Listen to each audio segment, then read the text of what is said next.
फिर जाते हैं नया नामांकन कराने के लिए।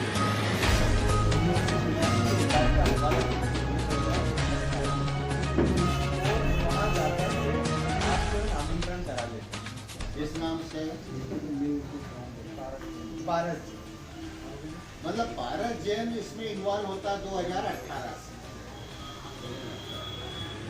तो बताएं, आपने एक प्रेस कॉन्फ्रेंस दी गई आपके द्वारा और क्या पूरा मामला है और किसके द्वारा चार्जशीट दी गई है? देवास में नवरत्न हेरिटेज करके एक कॉलोनी डेवलप्ड की जा रही है, जिसके गौरव जैन, संजय जैन, विमल जैन जिसमें डेवलपर हैं, उनके द्वारा शासकीय दस्तावेजों में छेड़छाड़ की गई है और उसकी शिकायत हमारे द्वारा दिनांक 18/8/2020 को विभिन्न विभागों में, जिसमें कलेक्टर महोदय, एसपी महोदय, अनुविभागीय अधिकारी, इन सभी को की गई थी और उनसे निवेदन किया गया था कि जिस प्रकार की कूट रचना दस्तावेजों में की गई है और भूमि पर जो जादूगरी की गई है उसको देखकर उसकी विवेचना करवाई जाए और इनके खिलाफ आपराधिक प्रकरण दर्ज किया जाए।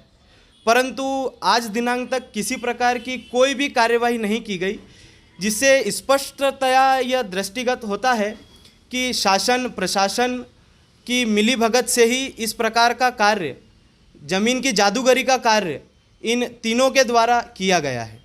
जी, किस समय से ये जो डॉक्यूमेंट की हेराफेरी की गई थी और क्या कौन सन था?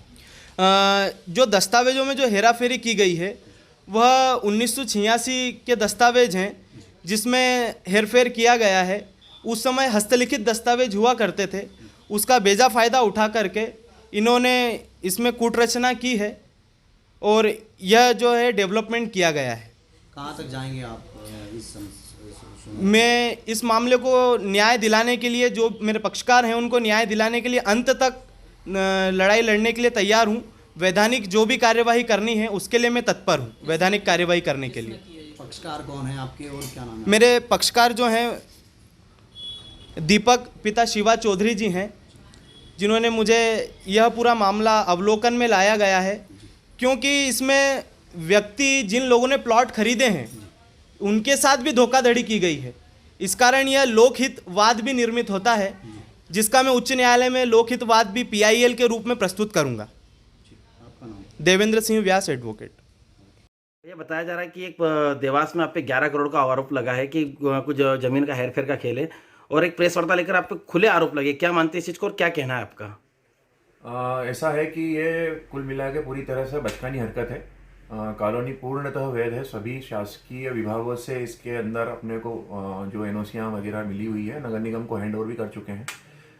जिन लोगों ने ये आरोप लगाए हैं उनका काम ही इस टाइप से ब्लैकमेल करने का है, जिसकी मैंने शिकायत गृह मंत्री वगैरह और सभी दूर कलेक्टर, एसपी, IG वगैरह सभी दूर की हुई है अभी।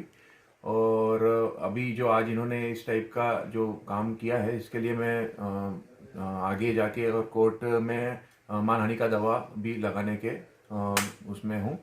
और जहाँ तक इनने जो भी तथ्य प्रस्तुत किए हैं वो पूर्णतः बचकाने हैं।